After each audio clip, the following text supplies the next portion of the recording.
ព័ន្ធទៅនឹងខេត្តកោះកុងដែរមែនតើទៅមានអ្នកកោះកុងច្រើនណាតាមរយៈអ៊ំផនផង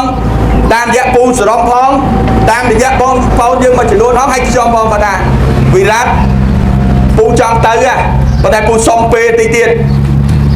ហើយពេលដែលមានតំណាងគណៈបកកម្លាំងជាតិហើយគាត់ចាប់ដើមរុញមនុស្សហើយអញ្ចឹងអ្នកនៅកោះកុងអង្គុយអត់សពទេកៅអីហ្នឹងក្តៅគូតហើយកៅអីហ្នឹង2027 2028 2029ក្តៅគូតហើយមិនមែនតែក្តៅគូតអ្នកដែលចង់ធ្វើបាបយើងទេសូម្បីតែគណៈបកកណ្ដាលក៏ក្តៅគូតដែរព្រោះមានអ្នកប្រជាធិបតេយ្យគឺកម្លាំងជាតិបងប្អូន